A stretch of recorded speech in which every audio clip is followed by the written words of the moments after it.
Mi marido dejó embarazadas a 2 mujeres al mismo tiempo. Nos conocimos y tuvimos niña. Mi nombre es Antonia del Socorro Martínez Ruiz. Tengo 68 años de edad y hoy voy a compartir con ustedes un pedazo de mi vida que nunca tuve el valor de contar. Antes de comenzar, quisiera pedirle a usted que está viendo este video, que por favor me regale un like, se suscriba al canal y me cuente en los comentarios desde dónde nos está mirando. Eso me ayuda muchísimo a seguir compartiendo mis experiencias de vida con ustedes.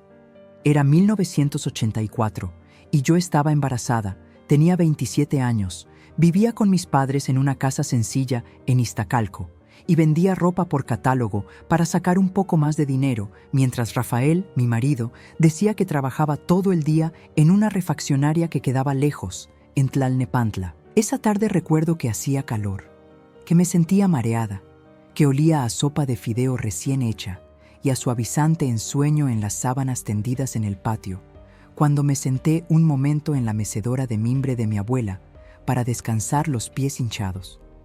Yo ya tenía casi 5 meses. Sentía a la niña moverse y no sospechaba nada de lo que estaba a punto de descubrir. A las pocas semanas, por pura casualidad, me crucé en el centro con una muchacha, más joven que yo, de cabello suelto y vestido floreado, también con pancita de embarazo, igual que yo. Lo que me heló la sangre no fue verla, sino ver con quién caminaba de la mano. Rafael, mi marido, el padre de mi hija, con su camisa azul que yo misma le había planchado esa mañana. Él me vio, se detuvo y me saludó como si todo estuviera bien. Ella no entendía. Yo tampoco. En ese momento supe que algo estaba muy mal, algo que ya no tenía forma de esconderse. ¿Cómo se explica una traición así? ¿Cómo se digiere la idea de que no eres la única, de que el hombre que duerme contigo también dice «te amo» en otra casa, en otra cama, en otro vientre? No lo supe entonces. Lo único que pude hacer fue quedarme muda, como si me hubieran quitado la voz. Pero eso apenas era el principio de todo lo que vendría. A veces me cuesta trabajo explicarles a mis nietas cómo era enamorarse antes, cómo uno se ilusionaba con una mirada en la plaza, con una carta escrita a mano, con una llamada que no siempre llegaba porque no había teléfono en casa y tenías que ir a la caseta o esperar que te hablaran desde una tienda con línea. Era otro mundo, otro ritmo, más lento, más silencioso, pero también más profundo. Y así fue como conocí a Rafael, una tarde de domingo en el Parque de los Venados. Él se acercó con su camisa blanca de manga corta, bien planchada, con olor a jabón Sote y loción Maderas de Oriente. Me pidió que si podía acompañarme al puesto de esquites, y yo, con mis nervios escondidos detrás de mi vestido color crema, le dije que sí con la cabeza bajita, como se hacía en ese entonces, con pudor, con gracia. Y a partir de ese día no dejó de buscarme. Cada tarde pasaba por fuera de mi casa en su bicicleta roja, me dejaba una flor envuelta en servilleta o me lanzaba papelitos con frases románticas que yo escondía en una cajita de lata donde antes guardábamos hilos y agujas. No había WhatsApp ni mensajes de voz.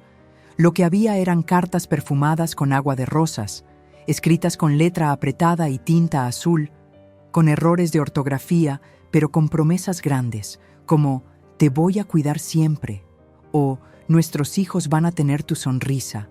Me escribía cada 2 días, me dejaba notitas debajo del portón, decía que soñaba conmigo, que quería llevarme a bailar, y cuando por fin me llevó, fuimos a una fiesta en la azotea de su primo, con luces de foco colgando y un tocadiscos que repetía canciones de Los Terrícolas y de Leo Dan.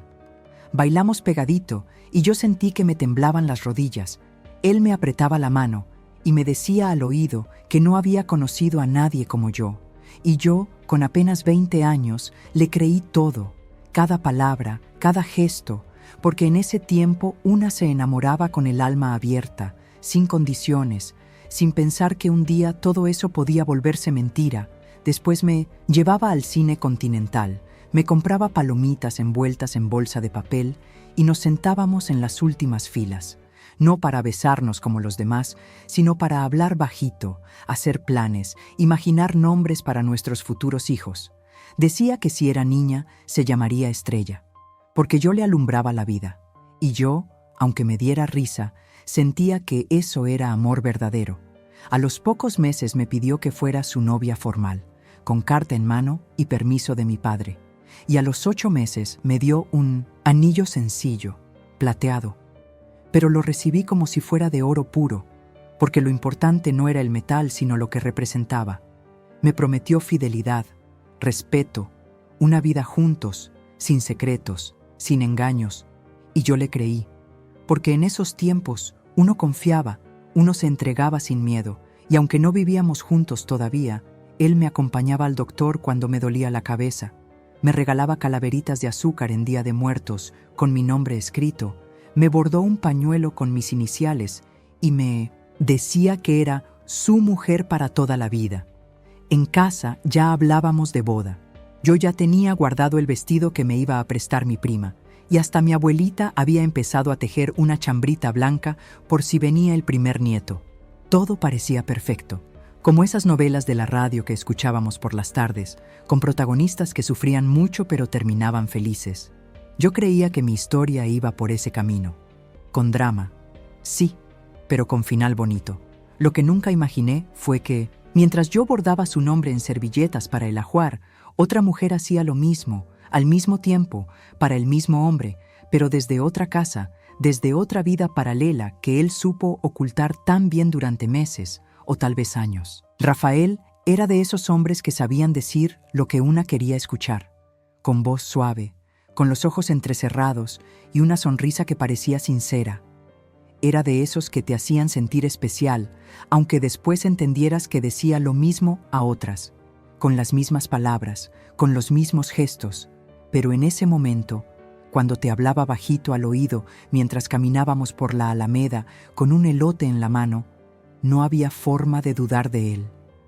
Tenía una manera de envolverte, de hacerte sentir vista, deseada, elegida. Y eso, en esos tiempos, valía más que cualquier anillo. Yo lo veía como un hombre trabajador, atento, cariñoso, con manos ásperas de tanto cargar cajas y herramientas, pero con un corazón que parecía tierno. Me contaba historias de su infancia en Puebla, de cómo ayudaba a su madre con las tortillas, de cómo quería tener una carpintería propia y ponerle por nombre La Bendición. Decía que quería ser diferente a los hombres de su familia, que todos habían sido mujeriegos y borrachos, y que él, en cambio, quería formar un hogar limpio, firme, sin secretos. Y yo, que venía de ver matrimonios cansados, me aferré a creerle. Él me compraba libros de segunda mano en La Lagunilla, me traía galletas de animalito en una bolsita de papel, me decía que mi risa era la música más bonita que había escuchado, y yo le creía todo, incluso cuando ya había cosas que no me cuadraban, como las veces que no contestaba las llamadas que le dejaba con la señora del teléfono público de la esquina, o cuando llegaba con el cuello manchado de algo que no era ni sopa ni pintura, sino un lápiz labial que yo no usaba, pero él siempre tenía una historia lista, convincente, detallada. Era como si se las hubiera practicado frente al espejo, y yo, en lugar de preguntar más, bajaba la cabeza y me tragaba la sospecha con un vaso de agua con azúcar, pensando que era mi imaginación, que estaba siendo injusta con un buen hombre, porque eso también sabía hacer Rafael, convencerte de que eras tú la que se estaba equivocando, que la duda era tu enemiga, no él. Con el tiempo entendí que no era tonto ni descuidado, al contrario, era meticuloso, calculador, sabía en qué días podía verme, qué horarios evitar para que no nos cruzáramos, qué palabras usar para calmarme si algo me incomodaba. Incluso sabía cuándo traerme flores para que no hiciera preguntas. Y lo peor es que era cariñoso. Sí, aunque suene contradictorio, tenía detalles. Me abrazaba por la espalda mientras cocinaba, me ayudaba a lavar la ropa cuando se quedaba a dormir. Me escribía notitas en los empaques del pan, como «Buenos días, mi vida». Y eso era lo que me confundía, porque no era un hombre distante ni cruel. Era un hombre presente, pero repartido. Yo creo que ni él mismo sabía cuántas versiones de sí mismo estaba actuando al mismo tiempo, porque en su taller era uno, conmigo era otro, y con ella, supongo que también. Yo no sabía si me mentía por egoísmo, por miedo o por cobardía, pero lo que más me dolía era darme cuenta, poco a poco, que no era el hombre que yo amaba, sino una ilusión bien construida, una máscara que se quitaba cuando cerraba la puerta de mi casa y se la volvía a poner en la siguiente. Y aún así, yo seguía allí, como muchas, esperando que cambiara, que eligiera, que regresara completo. Pero Rafael no era de los que eligen.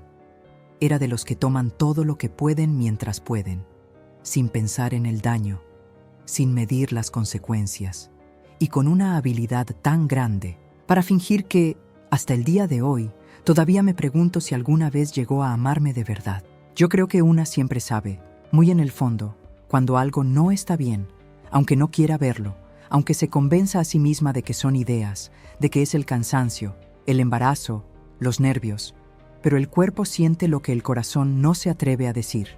Y en mi caso, las señales empezaron como cositas pequeñas, casi invisibles.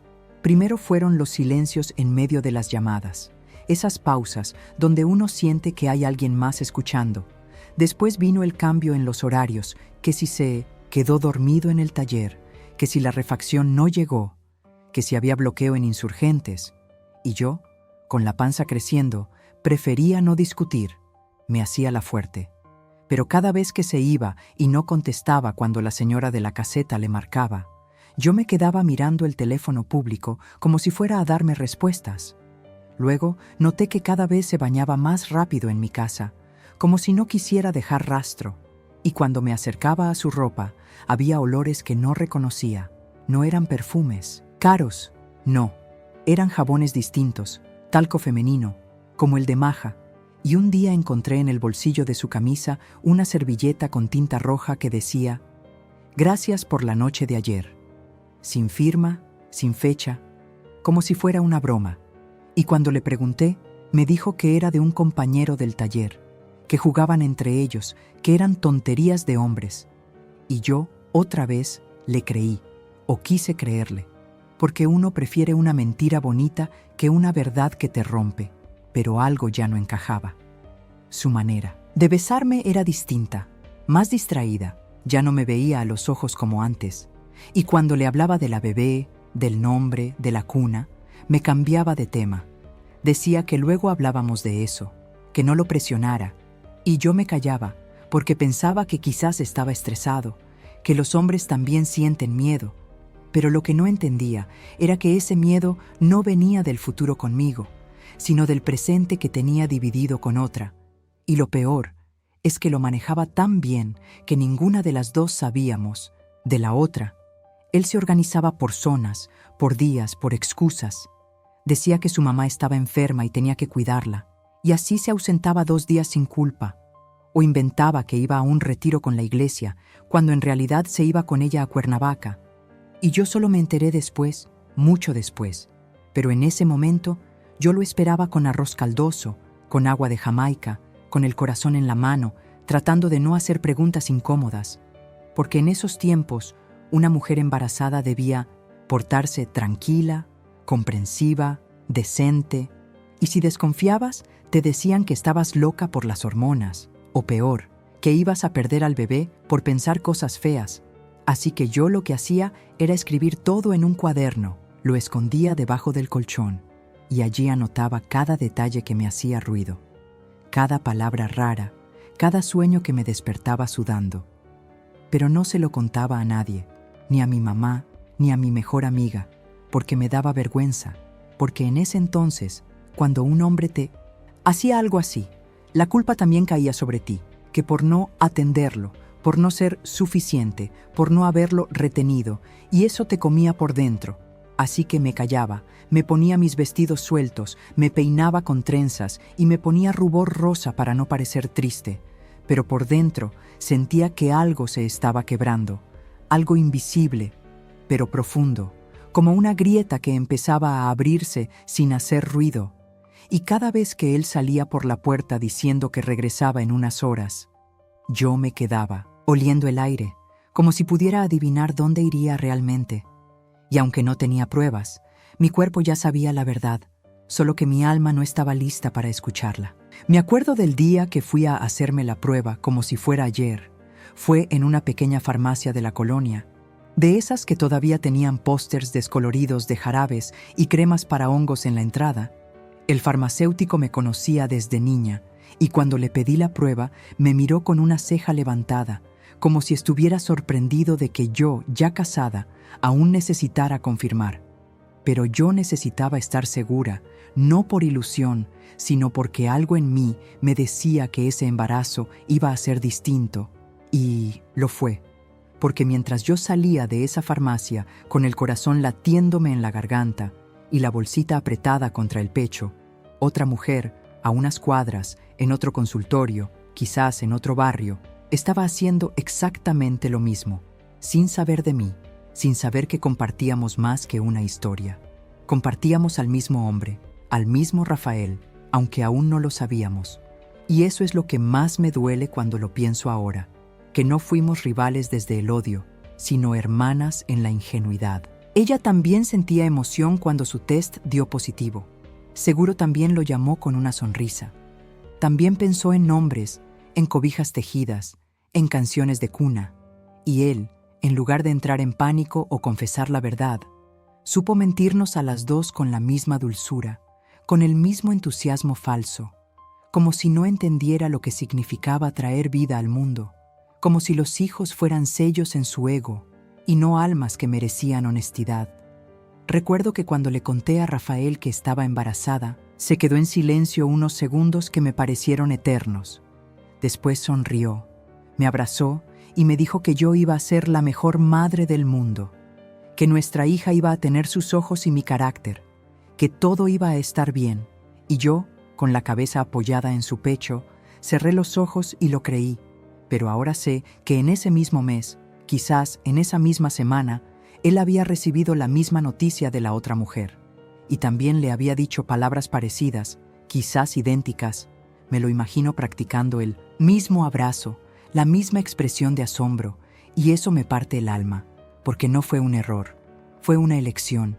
Él decidió seguir adelante con las dos historias, sostenerlas con mentiras, con excusas, con ausencias. Y yo, como muchas mujeres de esa época, no tenía la costumbre de investigar. No había redes sociales, ni ubicación en tiempo real, ni forma de revisar llamadas, solo intuición, solo ese peso en el estómago que no era náusea del embarazo, sino miedo disfrazado de resignación, cuando empecé a notar que él estaba más cansado, que a veces traía la misma camisa 2 días seguidos, que evitaba hablar del futuro. Pensé que era por estrés, pero ahora sé que era porque vivía corriendo entre 2 casas, 2 vientres, 2 mujeres que le hablaban al oído con amor sin saber que lo compartían. Y lo más irónico es que ambas estábamos felices, ilusionadas, preparando todo para la llegada de nuestras hijas, sin saber que al mismo tiempo, en el mismo calendario, él había sembrado 2 semillas, que algún día iban a encontrarse, 2 vidas paralelas que tarde o temprano chocarían como trenes sin freno, y cuando eso pasara, ya no habría manera de ocultar la verdad. Era un martes por la mañana, todavía hacía fresco, aunque ya era abril, y yo fui sola al centro de salud a hacerme el chequeo del 4º mes. Llevaba mi suéter color mostaza tejido por mi tía y una bolsa de mandado con unas tortillas envueltas en servilleta, porque después del doctor iba a pasar al mercado. Todo era rutinario, tranquilo, como cualquier día común de una mujer embarazada en la ciudad, hasta que la vi. Estaba sentada en la misma sala de espera, con un vestido verde con florecitas, amarillas y una panza tan grande como la mía. Al principio no la noté mucho, solo pensé, otra futura mamá. Pero cuando levantó la vista y nuestras miradas se cruzaron, algo se me revolvió en el estómago, no por celos ni por rabia, sino por intuición pura, como si el cuerpo reconociera antes que la mente lo que estaba pasando. Fue una sensación rara, como un temblor interno, una sacudida sin ruido. Ella también me miró con una mezcla de curiosidad y alerta, y de pronto los ojos se le fueron hacia mi vientre, y luego volvió a mirarme, como si también hubiera sentido algo, como si su intuición también se hubiera encendido. Ambas teníamos la misma edad, el mismo brillo ilusionado, el mismo cansancio en los pies. Pero había algo más, un aire compartido que ninguna podía nombrar. Cuando la enfermera gritó, «¡Martínez!», las dos nos levantamos al mismo tiempo, y fue ahí que nos reímos nerviosas, como si fuéramos un reflejo, una copia mal impresa. Y fue entonces cuando me acerqué para decirle que yo también era Martínez, y ella me respondió, «¿De casualidad, estás esperando una niña?». Y le dije que sí, que mi bebé era una niña, y entonces me lo soltó como quien no quiere, como si fuera un chiste para romper el hielo. La mía también, y el papá se llama Rafael.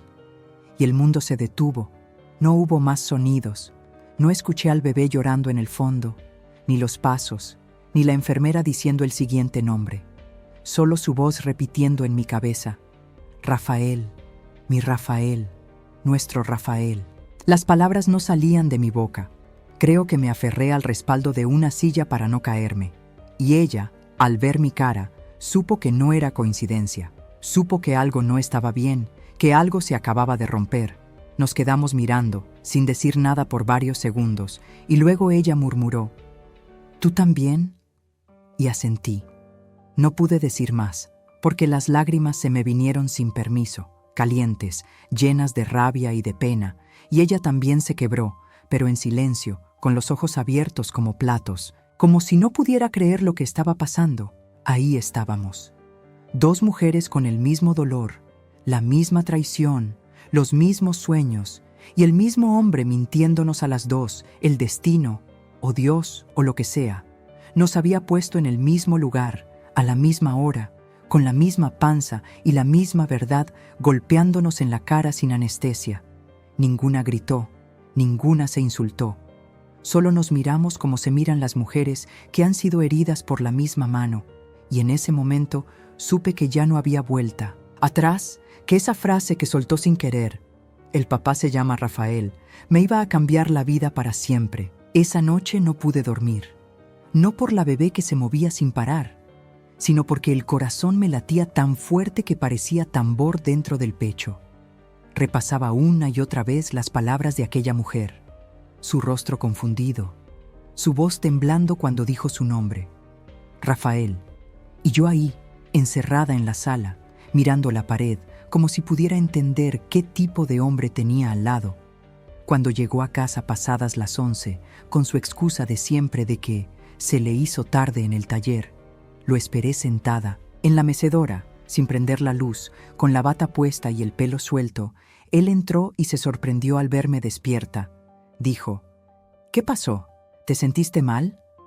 Pero yo no respondí, solo lo miré, largo, hondo, con toda la rabia acumulada en los ojos. Le dije que necesitábamos hablar, que ya no podía callarme, que sabía todo, y él se puso nervioso. Se pasó la mano por la nuca como hacía cada vez que mentía. Intentó reírse, quiso minimizarlo, pero cuando le dije el nombre de ella, el de la otra, y que también estaba esperando una hija suya, se le borró la sonrisa como si se le hubiera apagado la cara. Y ahí empezó todo. Las preguntas que no necesitaban respuesta. Los gritos que no alcanzaban para vaciar el dolor. Le pregunté cómo fue capaz. ¿Cómo pudo acostarse conmigo sabiendo que estaba haciendo lo mismo con otra? ¿Cómo nos miraba a los ojos? ¿Cómo nos prometía futuro a las dos? Y él solo decía que no era su intención, que todo se le salió de control, que me amaba a mí, que con la otra fue un error, un desliz. Pero yo ya no le creía, porque una cosa es equivocarse una vez y otra muy distinta es sostener una mentira durante meses, con llamadas escondidas, visitas alternadas, abrazos partidos, y la cobardía de no enfrentar ninguna verdad. Le grité que era un cobarde, que no merecía a ninguna de las dos, que no sabía lo que era ser hombre, mucho menos padre. Y él, en vez de asumirlo, me dijo que yo exageraba, que era por las hormonas, que iba a arrepentirme de hablarle así. Y eso me enfureció más, porque hasta en la confesión se ponía en papel de víctima, como si la traición fuera mía por descubrirlo. Le arrojé el cenicero de la sala, no le pegué, pero se estrelló contra la pared, y eso lo hizo callar. Por fin, solo se quedó ahí, parado, sin saber qué decir, sin poder moverse, y yo, entre sollozos, le dije que no sabía qué iba a hacer, pero que ya no podía seguir fingiendo, que yo merecía respeto, y que esa niña que venía en camino no iba a nacer en medio de mentiras. Me pidió que le diera tiempo, que me explicaría todo, que lo entendiera, pero era tarde, demasiado tarde, y aunque no tenía a dónde ir, aunque no sabía si podría criar a mi hija sola, en ese instante supe que lo más difícil no iba a ser quedarme sin él, sino haber confiado tanto en alguien que nunca fue quien decía ser. Yo pensaba que lo más difícil sería enfrentar a Rafael, mirarlo a los ojos y decirle que lo sabía todo, pero no. Lo verdaderamente duro vino después, cuando las miradas en la calle empezaron a cambiar, cuando al ir por el pan, la señora de la tienda me decía: «Ánimo, mijita», con una voz que me calaba hondo, porque significaba que ya todos sabían, que el chisme había corrido más rápido que el camión de basura, que mi historia ya no era mía, ahora era de todos, del carnicero, de la vecina chismosa, del 17, de la comadre que siempre se metía en lo que no le importaba. Y yo, con mi panza a punto de explotar, tenía que caminar con la cabeza en alto mientras sentía cómo me desnudaban con los ojos, cómo susurraban a mis espaldas, cómo inventaban versiones, unas más crueles que otras. Hubo quien dijo que yo sabía desde antes, que acepté compartirlo por necesidad. Otros decían que la otra mujer era la oficial y yo la amante, y nadie, absolutamente nadie, vino a preguntarme la verdad. Solo juzgaban desde la reja, desde la fila de las tortillas, desde la banca de la plaza, y lo más triste fue sentir el silencio de los que sí me querían, porque ni mis amigas más cercanas sabían cómo acompañarme. No me decían nada por miedo a incomodarme, pero ese silencio dolía igual o más que los cuchicheos. Y mi madre, ay mi madre, lo único que me dijo fue: «Ya ves, te lo dije, ese hombre no me gustaba». Y aunque tuviera razón, lo último que necesitaba era un «te lo dije». Necesitaba un abrazo, un «estoy contigo». Pero en esa época no se hablaba del dolor de las mujeres. Solo se les decía que fueran fuertes y que siguieran adelante, como si criar sola fuera cosa fácil. Y peor aún, si el barrio entero sabía que tu hija iba a tener una media hermana nacida al mismo tiempo en otra casa. Lo más cruel fue cuando en la iglesia, durante la misa, el padre habló de la fidelidad, como si supiera exactamente lo que me estaba pasando, y varias cabezas se voltearon a mirarme, como si la homilía fuera, para mí, como si yo fuera la pecadora, la culpable, la tonta. Y Rafael, él no se escondía. No cambió su forma de andar por la colonia. Seguía saludando a todos. Incluso tenía el descaro de llevarle flores a su mamá los domingos y sonreír como si nada.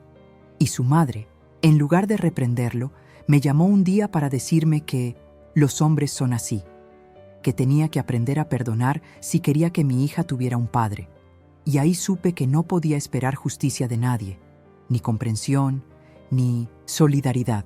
Porque en ese tiempo, cuando un hombre engañaba, la vergüenza era de la mujer, la carga era nuestra, la culpa también, y aunque por dentro me rompía en pedazos, por fuera tenía que mostrarme firme, seguir comprando los pañales, seguir calentando los frijoles, seguir siendo la mujer correcta, la madre en proceso, la vecina que no arma escándalos. Pero cada vez que pasaba frente a la casa de la otra, me ardía la sangre, no por ella, sino porque sabía que también estaría pasando por lo mismo y que en vez de apoyarnos, el mundo nos quería enemigas, como si eso hiciera más fácil perdonarlo a él. Hubo noches en las que me pregunté si estaba haciendo lo correcto, si criar sola a una hija era valentía o terquedad, porque en esa época una mujer embarazada y sin marido era motivo de lástima o chisme, nunca de admiración. Yo me miraba al espejo con esa panza enorme, los tobillos hinchados, la espalda molida y una tristeza que se me metía hasta los huesos, y pensaba en la opción de perdonarlo, no por él, sino por la niña, para que tuviera a su papá cerca, para no cargar con la sombra del abandono. Pero cada vez que lo pensaba, algo dentro de mí se revolvía, como si mi propio cuerpo dijera no, porque perdonarlo implicaba aceptar una mentira como si fuera normal, implicaba convivir con la otra historia, la otra niña, la otra mujer, implicaba compartirlo. Aunque él dijera que me elegía a mí, ya no podía creerle. Ya no quería mirar a un hombre y preguntarme a cada rato dónde estaba, con quién hablaba, por qué llegaba tarde. Yo quería paz, aunque fuera sola. Quería caminar con mi hija en brazos sin sentirme menos por no tener un anillo en el dedo. Así que tomé la decisión más difícil de mi vida: no volver con Rafael. Y cuando se lo dije, con la voz temblando pero firme, él me miró con incredulidad, como si no pudiera concebir que una mujer dijera que no, que se negara a aceptar las migajas de amor que estaba dispuesto a ofrecer. Intentó convencerme. Me habló de la familia, del futuro, me prometió cambiar, pero yo ya no creía en promesas. Le dije que mi hija no iba a crecer viendo a su madre llorar en silencio, ni aceptando caricias partidas a la mitad, y que si él quería estar presente en su vida, tendría que ganárselo con hechos, no con palabras. Fue entonces cuando vi su verdadero rostro, ya no el hombre encantador que me enamoró con cartas y serenatas, sino el hombre herido en su ego, molesto porque no me quebré como pensaba, porque no le rogué. Y ahí entendí algo que me sostuvo durante muchos años, que no era el amor lo que lo movía, era el poder, la idea de que yo siempre estaría ahí, esperando. Pero no estuve, me fui, no con maletas ni drama. Me fui de él en silencio, poco a poco, dejando de esperarlo, de nombrarlo, de soñar con su regreso. Empecé a armar la cuna sola, a coser la ropa de bebé con la radio encendida para no sentirme tan sola, a prepararme para los cólicos, las desveladas, el primer llanto, y aunque a veces me doblaba el miedo, algo más fuerte me empujaba: la dignidad, esa palabra que no se enseñaba mucho en los catecismos pero que se aprende a golpes. Muchas veces me sentí débil, sí, pero cada vez que mi hija pateaba dentro de mí, me recordaba por qué lo hacía, porque ella merecía una madre completa, no una mujer rota, y si eso significaba criar sola, lo haría, con dolor, con esfuerzo, con dudas, pero con la frente en alto. Dar a luz fue como cruzar un umbral invisible, una puerta sin retorno. Recuerdo ese 7 de diciembre como si fuera ayer. El aire olía a ponche en la calle. Las campanas de la iglesia de San Lucas repicaban por alguna fiesta de barrio y yo estaba en la camilla, sudando, jadeando, aferrada a una toalla enrollada, mientras la enfermera me decía que ya casi, que empujara, que respirara profundo, y entre el dolor y la adrenalina solo pensaba en ella, en la otra mujer, en su panza igual a la mía, en sus miedos tan parecidos a los míos, en cómo estaríamos tal vez dando a luz al mismo tiempo sin saberlo, las dos conectadas por el mismo hombre, pero más aún, por el mismo amor a nuestras hijas. Cuando mi niña lloró por primera vez, yo también lloré, no de tristeza, sino de un alivio tan profundo que me quebró entera. Le puse por nombre Natalia, que significa renacimiento, y cuando la tuve en brazos, con su piel arrugada y sus manitas apretadas, como si ya supiera todo lo que la esperaba, supe que valía la pena todo, incluso la traición, incluso la soledad.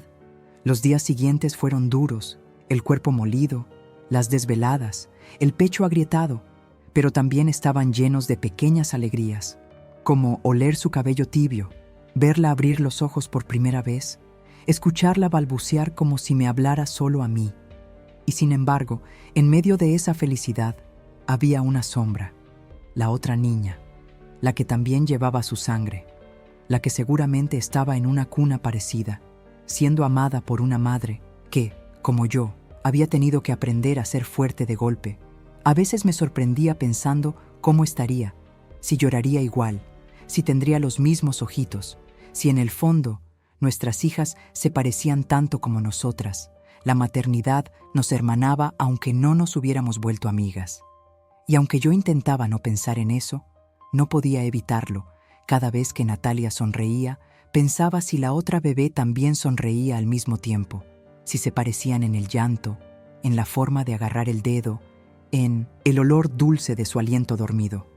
Hubo un día en que fui al mercado y la vi, a la otra mujer, con su hija en brazos, En silencio cruzamos mirada, y por un instante todo se detuvo. No nos saludamos, no dijimos nada, pero bastó con ese cruce de ojos para entenderlo todo. Ella cargaba a su niña con la misma delicadeza con la que yo cargaba a la mía, con ese amor salvaje que solo entiende una madre, y sentí que algo se acomodaba dentro de mí, como si en medio del caos esa imagen cerrara una herida. Después de eso dejé de odiarla, dejé de preguntarme por qué. Entendí que ella también fue víctima, que también creyó, que también soñó con una familia y se encontró sola, igual que yo.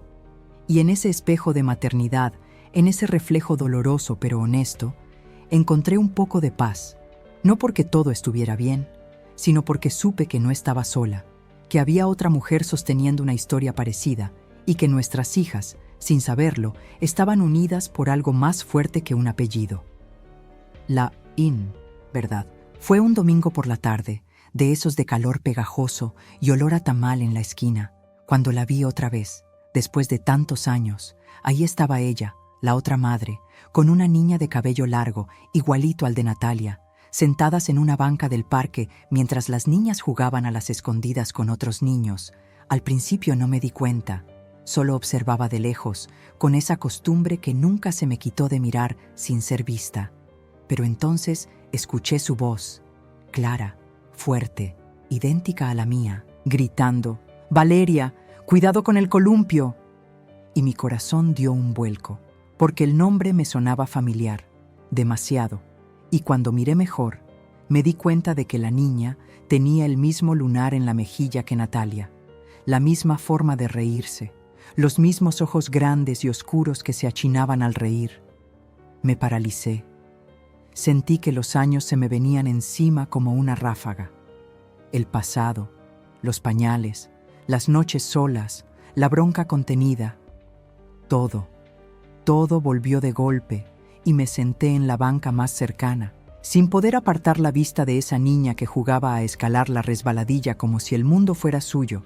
Minutos después, Natalia corrió hacia mí con la cara roja y las trenzas despeinadas y me dijo: «Mamá, conocí a una niña que se llama Valeria. Tiene 11 años como yo y le gusta el pan de nata igual que a mí». Yo solo pude sonreír. Asentí sin palabras y luego ella me señaló: «Esa es su mamá. ¿La conoces?».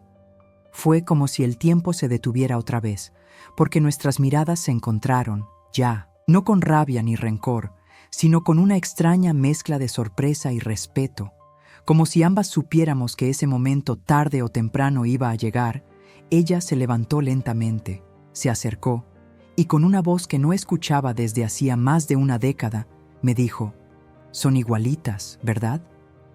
Y yo asentí, con la garganta cerrada, sin saber qué decir.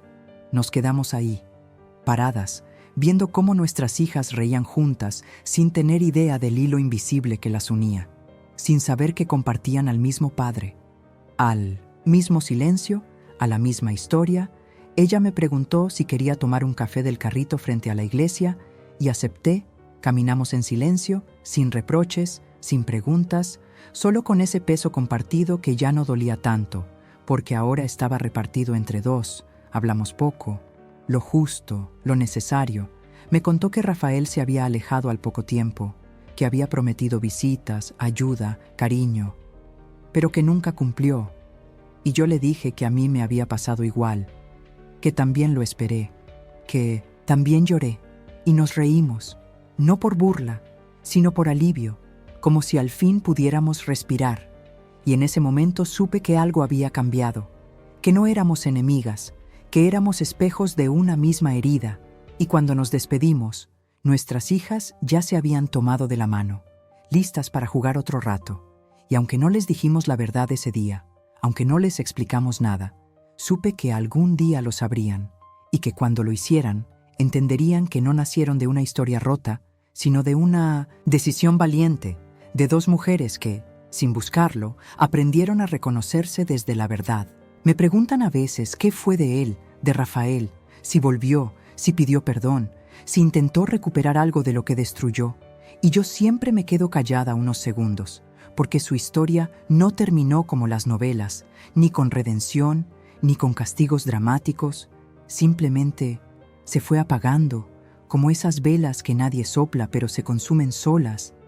Después de que nacieron las niñas, al principio intentó mantener contacto, traía pañales, alguna ropita, preguntaba si necesitábamos algo, pero todo era tibio, sin compromiso, como quien quiere cumplir sin involucrarse. Luego empezó a espaciar las visitas, que por el trabajo, que por problemas, que porque se sentía confundido.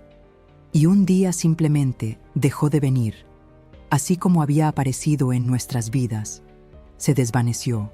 Supe por rumores que intentó vivir con otra mujer, una señora divorciada con 2 hijos, pero tampoco funcionó. Supe que perdió un empleo, que otros se lo quitaron por no presentarse, que vivía en un cuartito rentado, arriba de una tortillería, que se la pasaba hablando de sus tiempos de gloria, de cuando lo buscaban 2 mujeres al mismo tiempo, como si eso fuera motivo de orgullo y no una señal de cobardía. Nunca volvió a buscar a Natalia, nunca preguntó por ella en serio, ni por su escuela, ni por sus cumpleaños, ni por sus sueños, y eso fue lo que más dolió al principio, no la traición como pareja, sino el abandono como padre, porque yo podía reponerme de un corazón roto, pero ver la decepción en los ojos de mi hija, cuando le decía que no tenía noticias de él, eso era un dolor que no se quita con pastillas, con el tiempo. Dejé de esperarlo, dejé de buscar excusas para su ausencia, y lo enterré en esa parte del alma donde uno guarda a los que ya no forman parte de tu presente. Lo vi una última vez, creo que fue en el año 2000, en una parada de camión. Estaba más delgado, más viejo de lo que debía verse a esa edad, con una chaqueta rota y un cigarro apagado entre los dedos. Me vio y bajó la mirada. No dijo nada. Yo tampoco, no por orgullo, sino porque ya no quedaba nada que decir. Y fue en ese instante que entendí que él mismo se había condenado a la soledad, no por castigo divino, ni por culpa mía o de la otra mujer, sino por sus propias decisiones, porque quiso tenerlo todo sin sostener nada. Y la vida no perdona esas cuentas, se cobran con el tiempo, con la distancia, con la ausencia de voces que te llamen papá o amor. Cuando murió, muchos años después, me enteré por accidente. Una vecina me dijo que lo habían encontrado solo, en su cuarto, con pocas cosas y muchas cartas sin enviar. No lloré, no sentí odio tampoco. Sentí lástima, no por lo que fue, sino por lo que pudo haber sido, por el padre que no fue, por el compañero que nunca se atrevió a ser. Y si algo me quedó claro con el paso del tiempo, es que la soledad más dura no es la que uno escoge, sino la que uno se gana por no saber cuidar a los que tenía cerca. Rafael no fue un monstruo, fue un hombre que huyó de sí mismo hasta que ya no tuvo dónde esconderse. Con el paso de los años aprendí que no todas las historias necesitan tener un final feliz para ser valiosas, que a veces basta con que tengan un cierre digno, humano, sincero. Y eso fue lo que pasó entre ella y yo. No nos hicimos amigas de tomar café cada semana ni de contarnos secretos, pero sí tejimos algo más profundo. Un pacto silencioso que nació el día que nuestras hijas se reconocieron como lo que eran.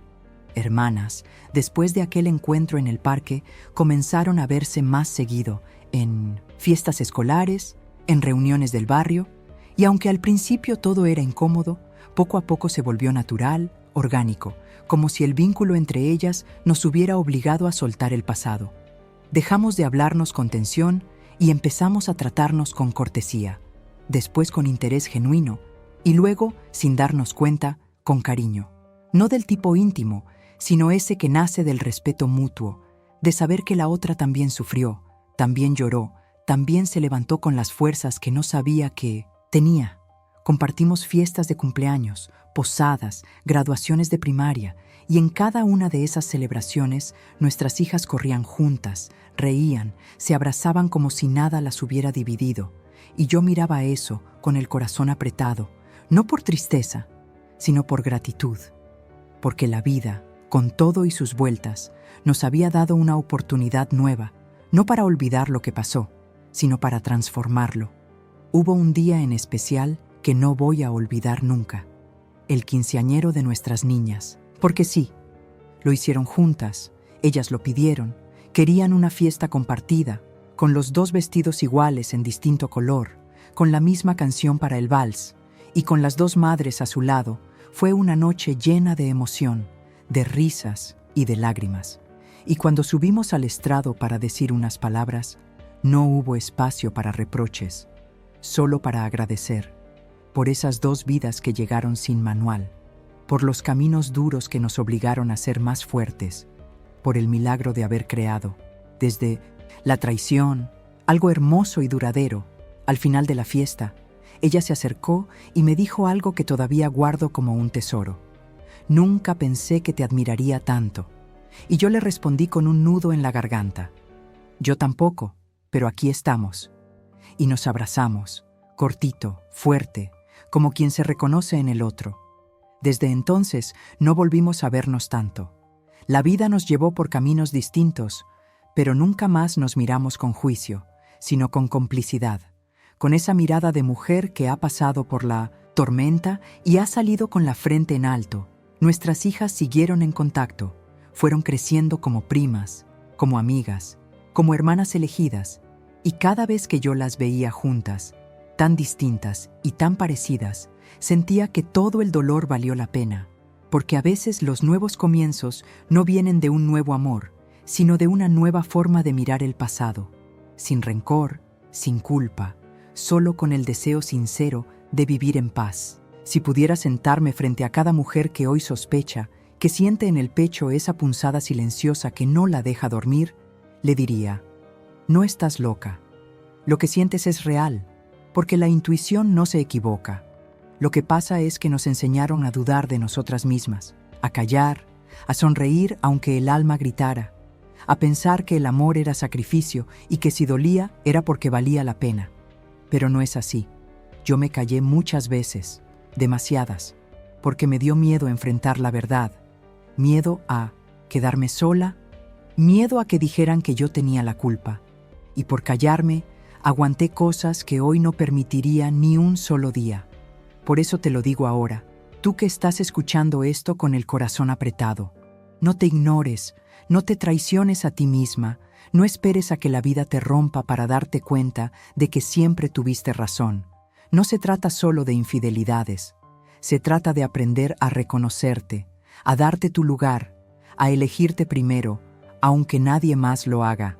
A mí me tomó años entenderlo, años de lágrimas silenciosas en la cocina mientras preparaba café, años de sentirme invisible en mi propia casa, de ver cómo él se iba con excusas tan frías como sus manos al tocarme, y yo ahí, fingiendo que no pasaba nada por el bien de una familia que él rompía cada día un poco más. Pero ¿sabes qué? No me arrepiento de haber amado, me arrepiento de no haberme amado más a mí, y por eso, si hoy estás pasando por algo similar, te abrazo fuerte, te acompaño desde aquí, desde mi voz de mujer mayor que ya no se calla, porque contar mi historia me liberó, me limpió por dentro, como si al poner en palabras todo lo que me dolía, pudiera finalmente respirar sin nudos en la garganta. Y si mi historia puede ayudarte a ver con más claridad, entonces valió la pena cada letra, cada lágrima, cada silencio. Te invito a que no guardes lo que te duele, a que no te aísles, a que busques a alguien que escuche sin juzgar. Y si no tienes a nadie, aquí estoy yo, y esta comunidad que estamos creando entre todas, porque aunque no nos conozcamos, compartimos algo poderoso: la necesidad de ser escuchadas, respetadas y libres. Así que si esta historia te tocó, si te hizo pensar en tu propia vida, deja tu comentario. Comparte este video con alguien que necesite oírlo, y sobre todo, no tengas miedo de contar lo que viviste, porque tu historia no te define, pero contarla sí puede liberarte, y mereces vivir sin cadenas, sin culpas, con la dignidad intacta y el corazón en paz. Si esta revelación te movió por dentro, deja tu like, suscríbete al canal y comparte este video con alguien que también haya visto su vida cambiada por secretos. Cuéntame en los comentarios si alguna vez viviste algo parecido.